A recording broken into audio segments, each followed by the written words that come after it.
Summer వచ్చేసింది, పిల్లలకి holidays కూడా వచ్చేసింది. సో చల్లగా తినాలి, కొంచెం హైజీనిక్గా తినాలి అంటే హ్యాపీగా ఇది ఇంట్లో చేసుకోవచ్చు, real ఫ్రూట్తో ice cream.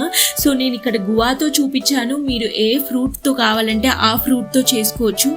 Welcome to my channel that Sridivya vlogs. నా పేరు శ్రీదివ్య. కొత్తగా ఎవరైతే చూస్తున్నారో మర్చిపోకుండా సబ్స్క్రైబ్ చేసుకొని బెల్ని రింగ్ చేయండి. నేను అలా వీడియో పోస్ట్ చేయగానే ఇలా మీకు నోటిఫికేషన్ అనేది వస్తుంది. చూసారా ఎంత పర్ఫెక్ట్ టెక్స్చర్ వచ్చిందో.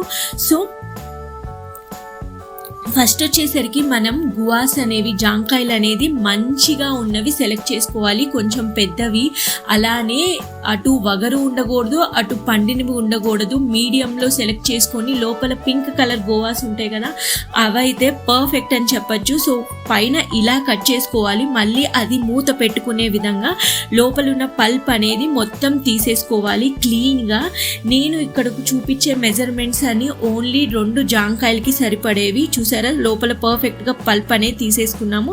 సో ఇది ఇలా క్లీన్ చేసుకొని మనం పక్కన పెట్టేసుకోవాలి. ఆ తరువాత ఒక మిక్సీ జార్ తీసుకొని ముందుగా పల్ప్ అనేది, అంటే లోపల గుజ్జును తీసేసాం కదా, అది 2 table spoons of milk powder అనేది యాడ్ చేసుకోవాలి. ఆ తరువాత 4 table spoons of condensed milk అనేది, అది కూడా మనం వేసుకోవాలి. ఆ తరువాత ఫ్రెష్ క్రీమ్, నేను ఇక్కడ అమూల్ది యూస్ చేస్తున్నాను, మీరు ఏ క్రీమ్ కావాలంటే ఆ క్రీమ్, మనం 2 టేబుల్ స్పూన్స్ ఆఫ్ క్రీమ్ అనేది తీసుకొని యాడ్ చేసుకొని మొత్తాన్ని పర్ఫెక్ట్గా మిక్సీ పట్టుకోవాలి. సో మిక్సీ పట్టుకోగానే ఇలా వస్తుంది.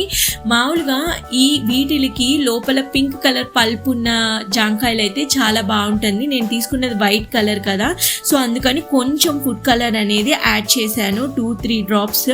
సో ఇది ఆప్షనల్, లేకపోయినా పర్లేదు, నేను వీడియో కోసమే యాడ్ చేశాను. ఆ తర్వాత మనం ముందుగా తీసుకున్న దానిలో ఈ మిక్చర్ అనేది పోసుకొని, అంటే అలా పోసుకున్నప్పుడు కదలకుండా ఉండాలని కొంచెం కప్స్లో పెట్టుకుంటే మనకు అనేది జాంకాయ అనేది కదలకుండా ఉంటుంది. అంతే, 6 to 7 hours అనేది పెట్టుకుంటే అంతే, ఎంతో టేస్టీ అయినా రియల్ ఫ్రూట్తో చేసిన ఐస్ క్రీమ్ అనేది రెడీ అయిపోతుంది. ఇలా చేసి పిల్లలకి పెట్టండి, చాలా ఇష్టంగా తింటారు. బయట తినేదానికంటే ఇంట్లోనే రియల్ ఫ్రూట్గా మన చేత్తో హైజీనిక్గా చేస్తే, అలా పిల్లలకి ఇస్తే వాళ్ళు తింటుంటే ఎంత హ్యాపీగా ఫీల్ అవుతాము. సో మీరు ట్రై చేసి ఎలా ఉందో నాకు కమెంట్ చేయండి. నచ్చితే మీ ఫ్యామిలీ ఫ్రెండ్స్కి వీడియో అనేది షేర్ చేయండి. మీరు ట్రై చేసి మర్చిపోకుండా కమెంట్ అనేది చేయండి. ఈ ఫ్రూట్